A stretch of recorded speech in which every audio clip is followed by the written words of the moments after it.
Among the Ruins by J. M. Nelson.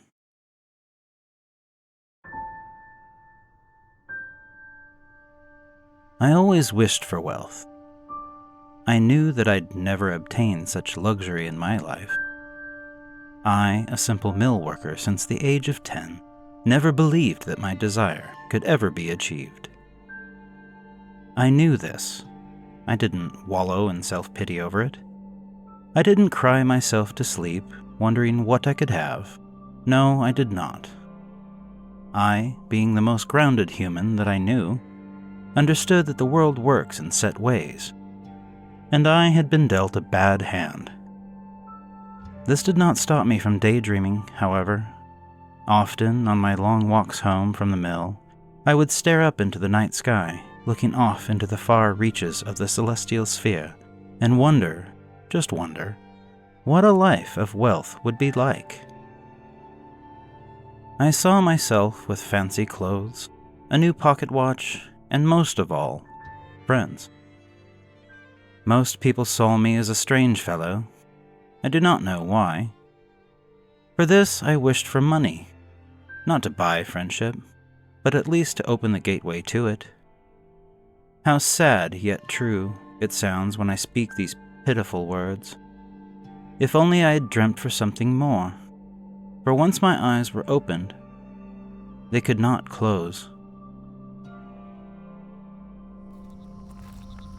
On a cool fall night, I walked the path to my home. I lived in a fairly rural community, somewhere close to a large up-and-coming metropolis, which shall remain nameless. The stretch of road that led from the mill to my home was nothing lavish, nothing remarkable, just as with all things in my life. I walked that drab road, hands in pockets, staring up into the night sky, as the glittering starlight lit the trail past other homes and small farmlands. Most nights, the trail sat empty. I would rarely, if ever, see someone else along the path. Most lived closer to the city. I, however, enjoyed staying away. I dreamt of wealth too often and did not see the need to dangle money of the city in front of my face. That said, the night I speak of was no ordinary night. 'Twas a night that I cannot forget, will not forget. The trail darkened near a bend. Thick, looming trees, still covered with leaves murdered by the coming winter, blackened the starlit trail, casting impenetrable shadows that masked what I knew to be familiar. I approached, thinking nothing to be odd. Yet, a noise came from the darkness. The sound of a horse I heard, and the low echoes of churning wooden wheels. A carriage emerged, and a lone rider sat atop it.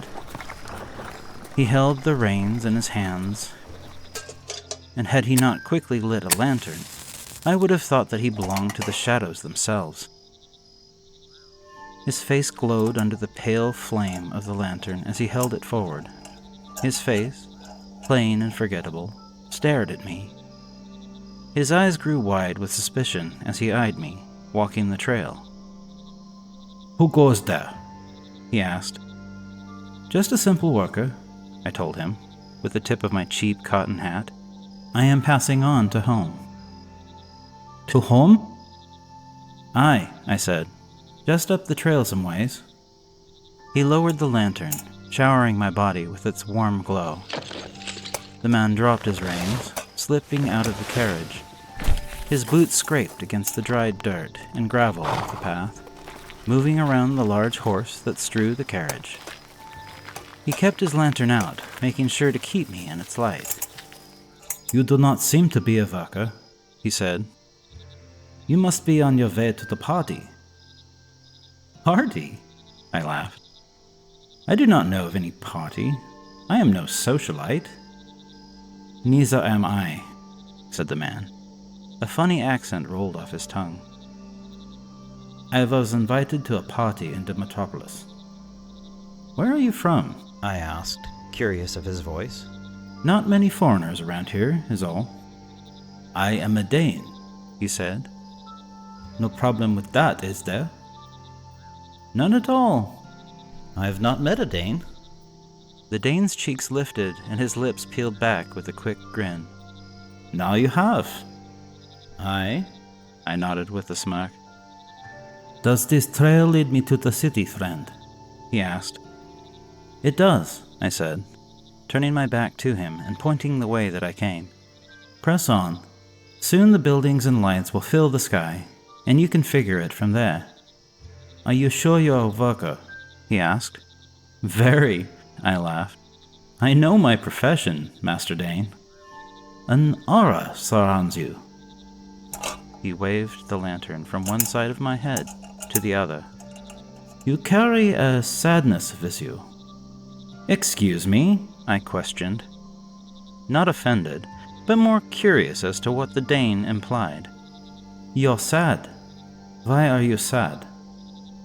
I pondered, wondering if I should speak so openly to a stranger.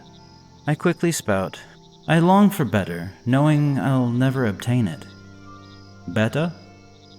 "Money, friendship, companionship. Understand?" I asked with a nod. The Dane smirked, lowering his lantern again. He moved away from me, walking towards his carriage. He moved back around the side of it, towards the back. He fumbled with something inside. After a moment, he emerged from the shadows, carrying a small package. "A night of wealth you want, eh?" "I'm sorry?" "The sadness you possess. It comes from a lack of wealth," the Dane said.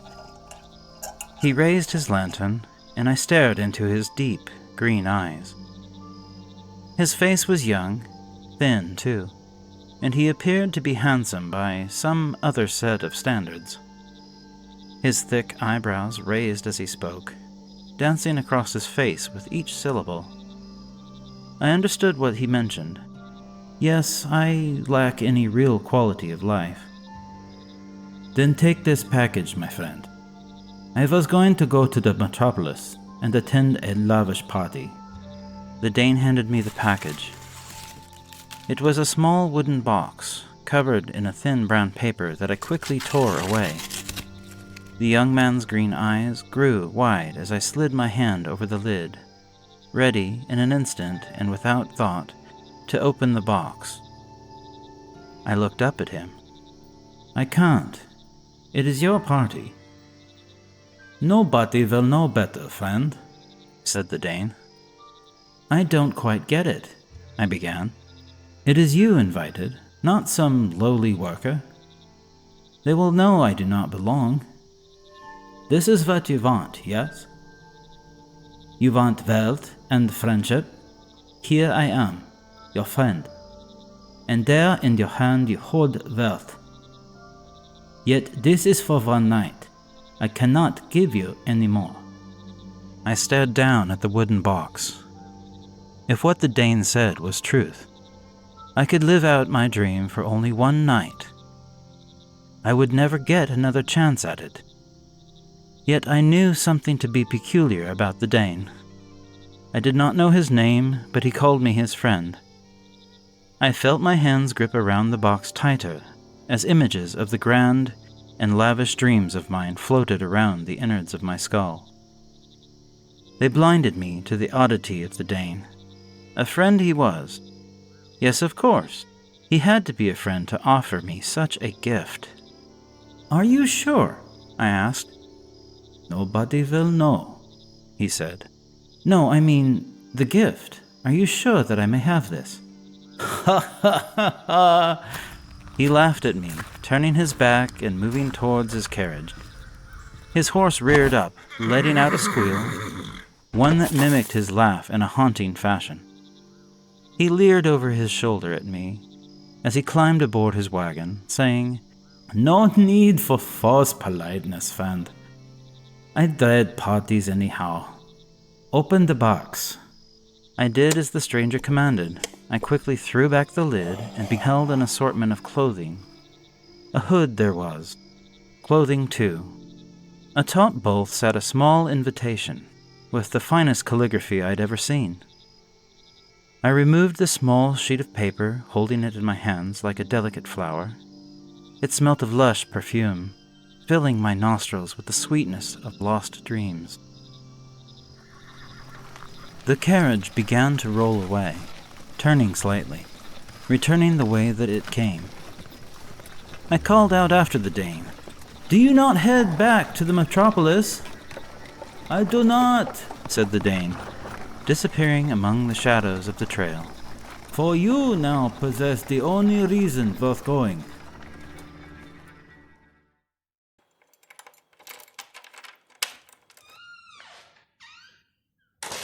I returned home for only a short moment.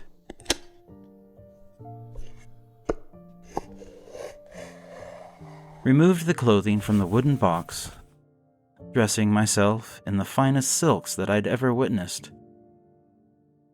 I did not own a mirror and dressed myself under the light of a failing candle. Yet I knew that I looked much better than I ever would. Even though it was only an appearance, I felt the weight of wealth atop my thin shoulders, for the suit itself broadened them. Oh, what a splendid affair. I strutted around my solitary home, mimicking the falsities and strange lines of wealth that I had read in fiction. I quickly adorned the hood that came with the rather nice clothes.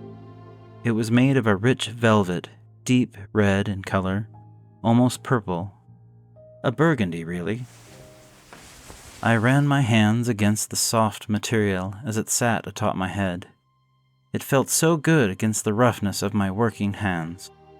My fingers danced around the black stitched images of 11 seven-pointed stars that adorned the opening of the hood. I peered down into the box one last time, seeing that there was one final item, one that I had not noticed before. At the bottom of the box, sitting atop the gnarled wood used to create the base, sat a mask. It was porcelain, too, expensive to touch, let alone wear. A thick piece of black ribbon dangled from its sides. The image was that of a hound, an old hunting dog of sorts that I had seen used in many varieties of sport. I held it in my hands, admiring the beautiful precision and craftsmanship used to make such a piece. Under each eye hole of the mask, lightly etched into the porcelain, sat 2 more seven-pointed stars. My eyes watered with joy upon seeing such rich beauty.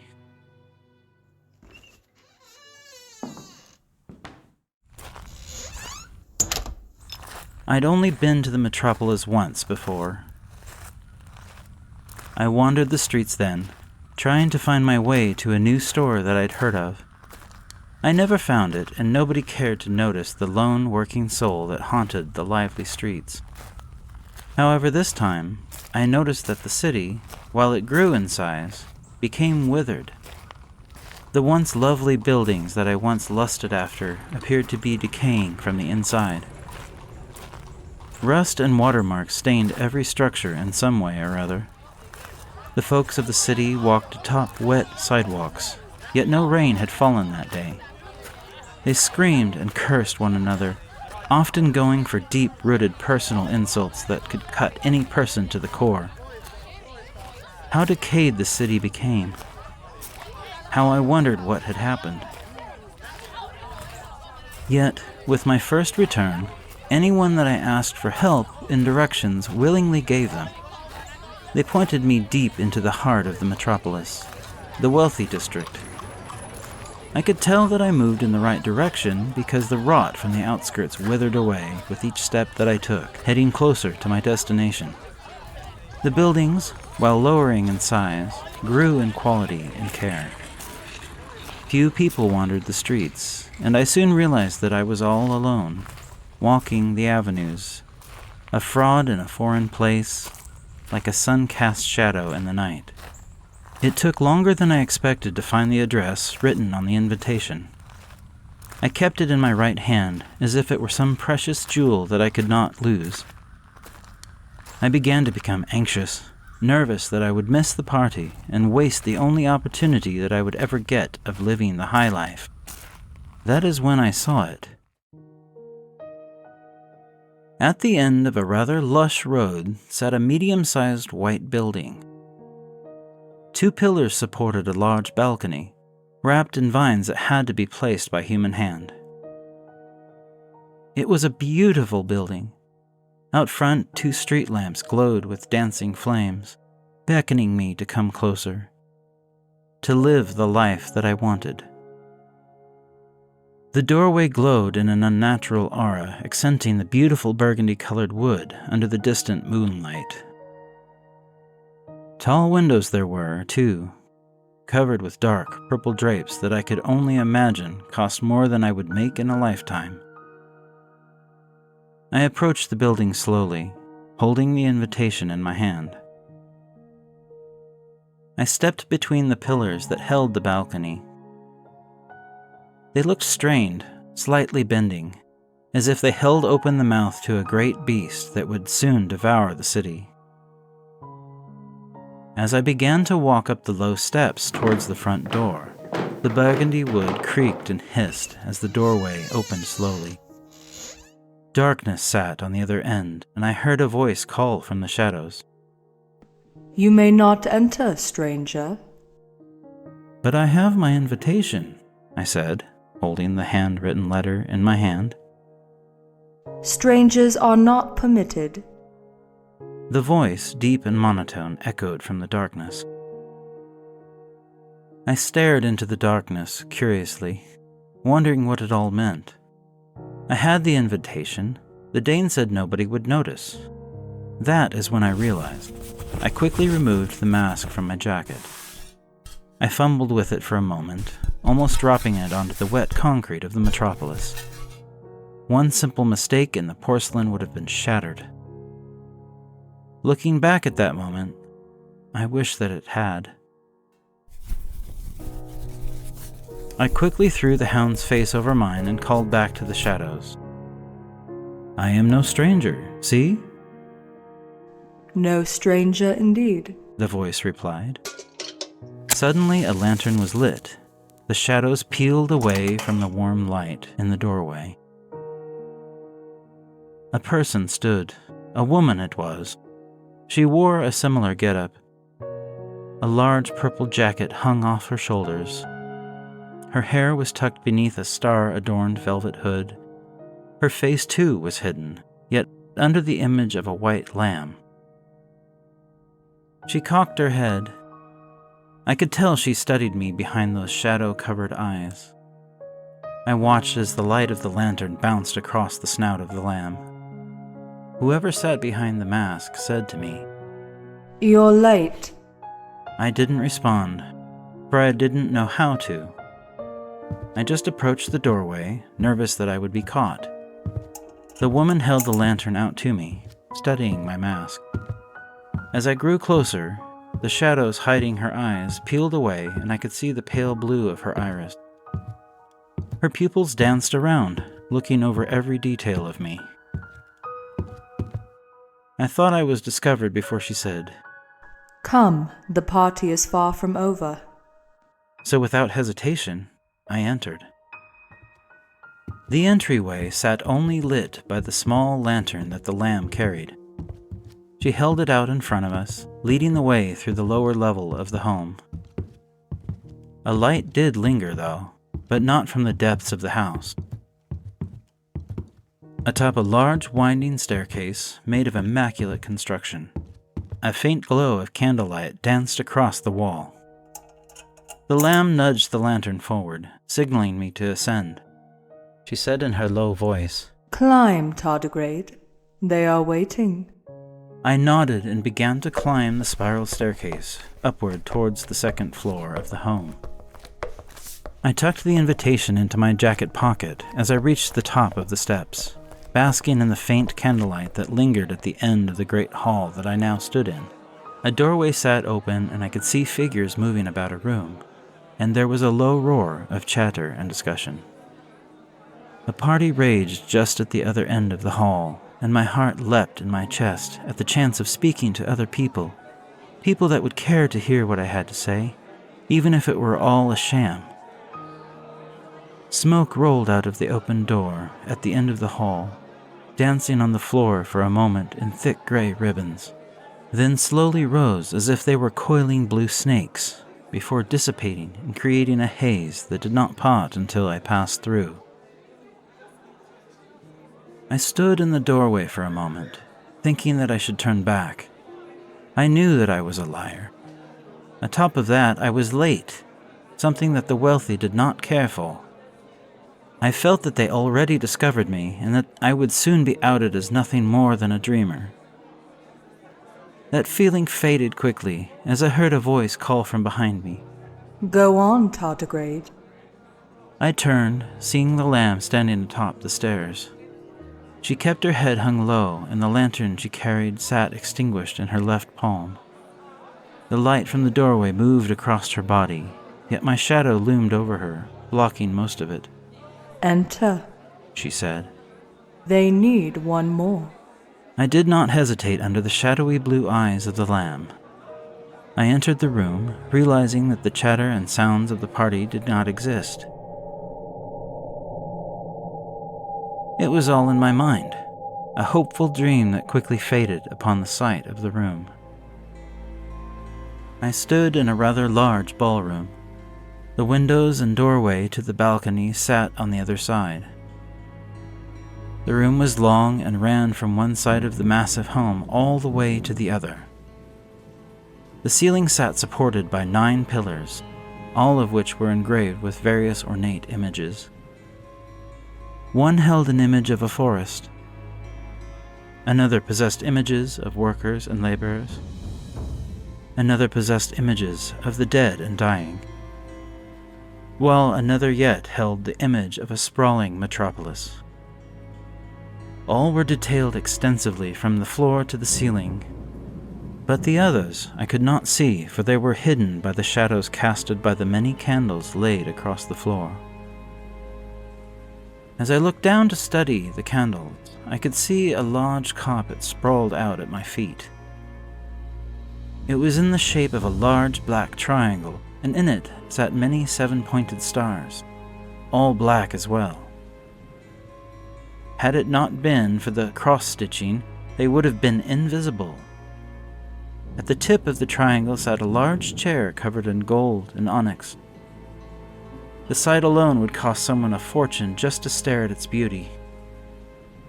Atop the chair sat an eagle with 2 heads pointing in other directions.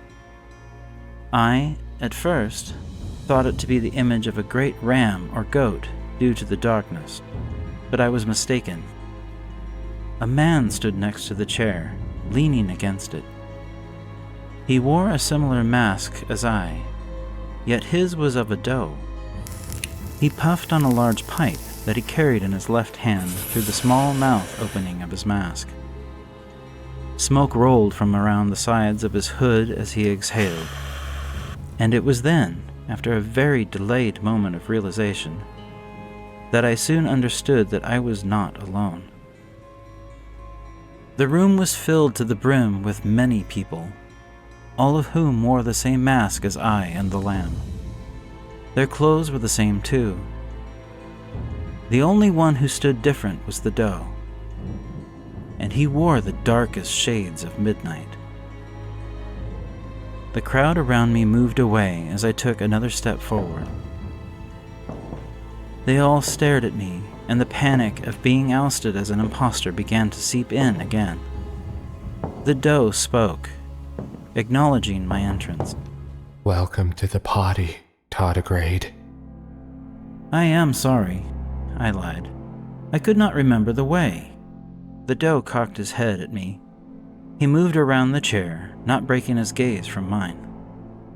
The glowing candles on the floor lit his shadow on the far wall, giving him a great presence. He sat in the chair, placing one leg over the other. It was then that I realized that the double-headed eagle atop the chair mimicked some sort of crown. You lost the way, the doe asked. And their mask. The lamb chimed in, moving past me toward the center of the room. She stood in the center of the black triangle. Her long coat hung just above the candles scattered across the carpet. Did you dare to come in here, bear? The doe asked me. A mistake, I said, trying to move away from the entryway and toward the many masked members. I wanted to disappear among them, but my heart told me that would be impossible. Who are you? He asked me as my back turned to him, ready to disappear among the hooded figures of the room. I didn't know what to say. I slowly turned to face him. I did not say a word, but felt the pressure just to say something as the room stared down on me. I felt a cold sweat begin to roll down my face beneath my mask. My heart raced. I'm sure the doe could see my chest pounding with nerves. The dark masked faces continued to stare. I continued to worry, so much so that I just blurted out, "The tardigrade." The room laughed. I felt shame. I did not know of a tardigrade. I'd never heard the word before that night. I would never forget it, not after the cackling of hundreds of masked lambs and hounds. The doe did not find it amusing and raised his hand. The room fell silent as he did so. He carried a power with him, something that I dreaded yet desired.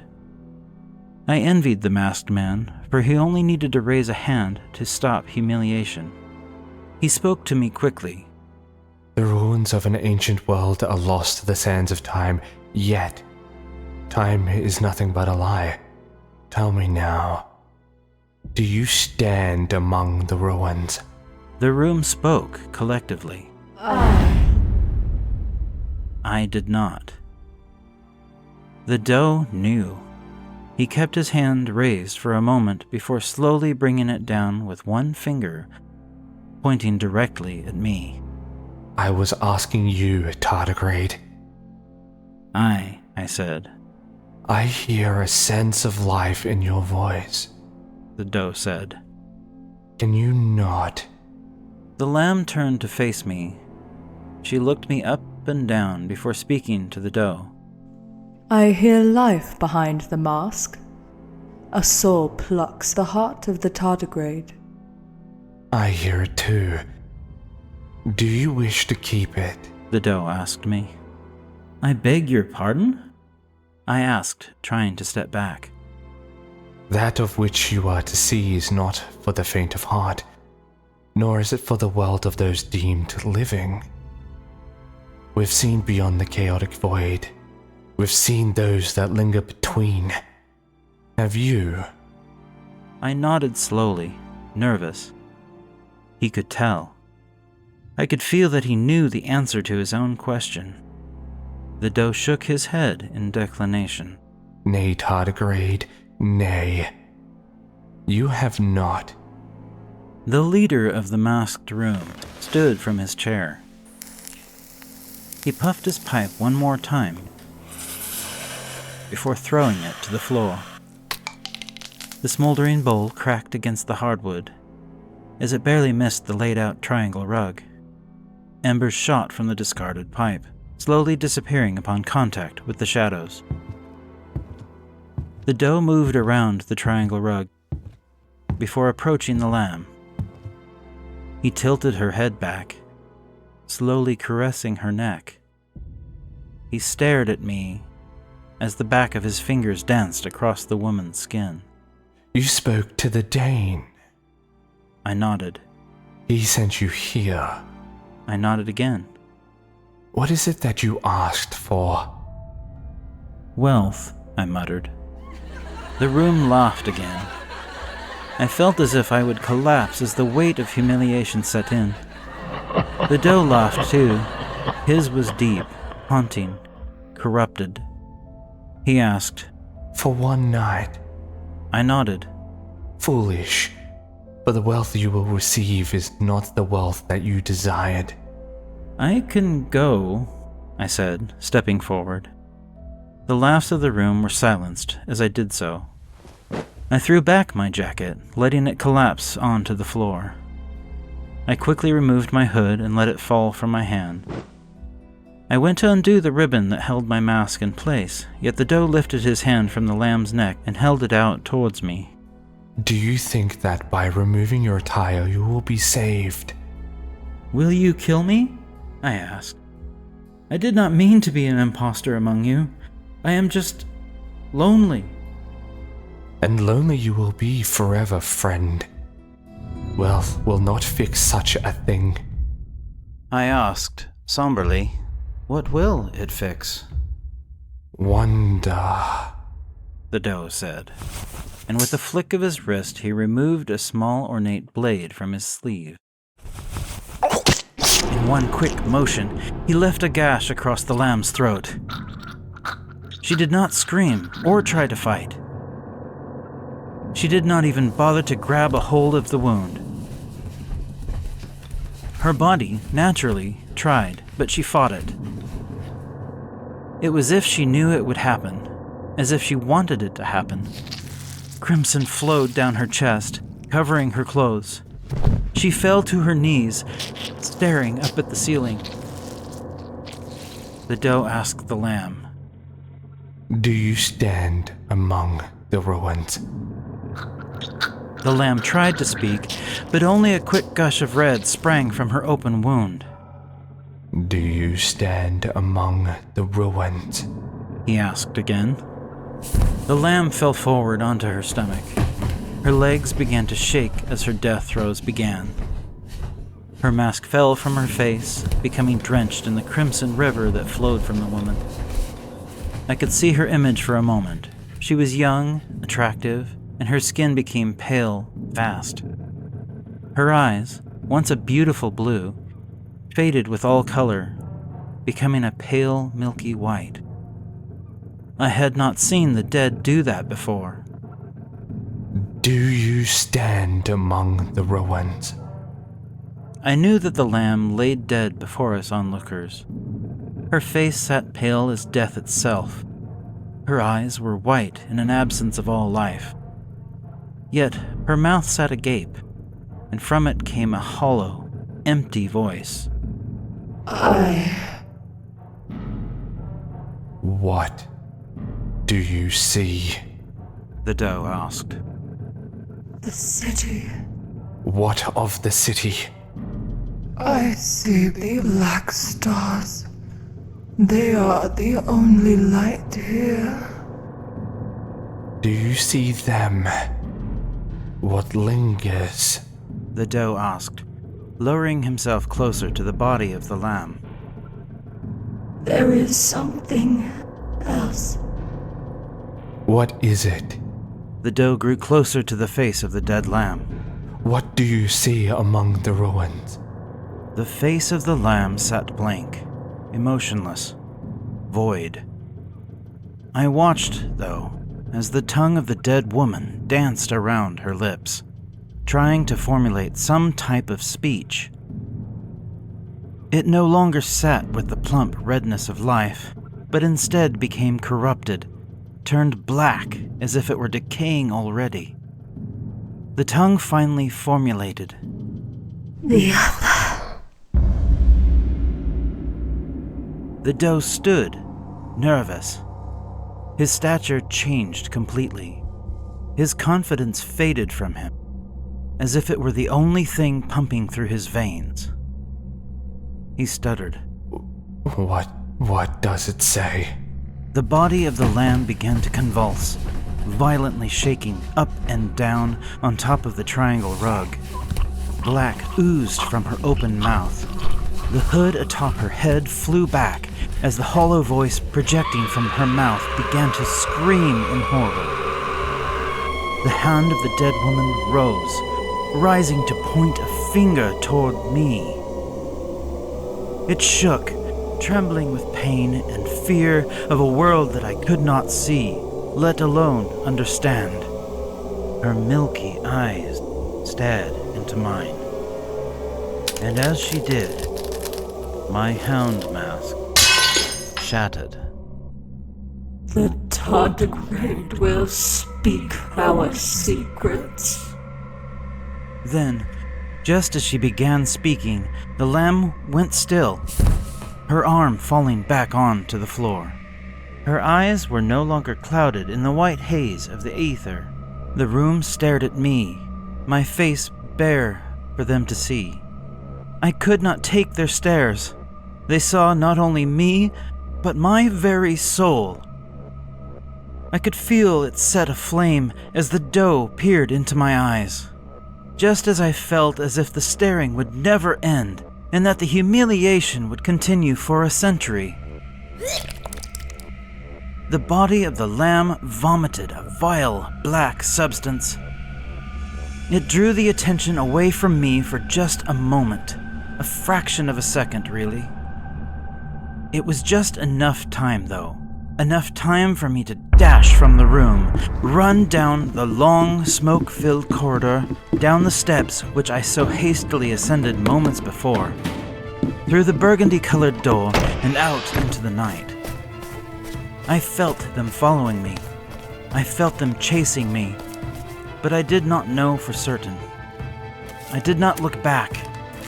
I ran through the metropolis, lost and confused.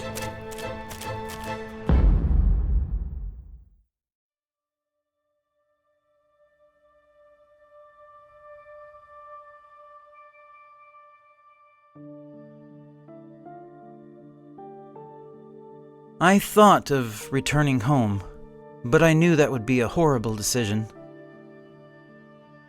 I shouldn't return so fast. They would be following. I did not have any money to stay in the city either, but I needed to hide. I had to stay away. They saw my face, and I did not see theirs. They knew who I was, and if they knew the Dane, they would find me quicker. He would tell them where he saw me. He would tell them where I worked. I began to panic and wandered aimlessly. I would hide, yes, I would have to hide, for I feel that every pair of eyes that looks at me knows what I saw. They know that I would spew their secrets. I swore that I wouldn't, that I would take it to the grave. But some secrets cannot be held, for that is what scorched my soul. They will find me, regardless. They have the power. They have the money. They will not stop, whether I say what I saw or not. I always dreamt for more, and with the wealth obtained for one mere night, I could not regret it more. For wealth is not measured in gold, but in secrets.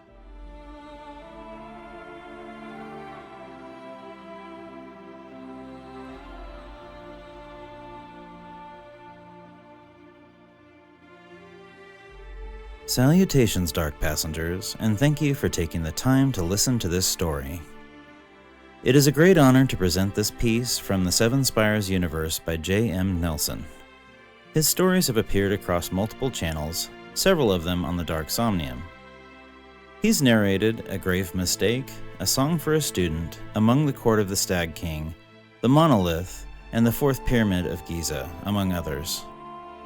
I highly recommend you go watch these videos, as the quality of their presentation is second to none. They've also created an audiobook together called Coyote, links in the description. I want to thank J.M. Nelson for allowing me to present this story. I thank Voiceless Air and Indie's Mad World for bringing their voice work to enhance the story. They fit these roles like glass slippers. Incidentally, Voiceless Air was my bestest and one and only Patreon ever. Here's your long overdue accolades, buddy. Shout out!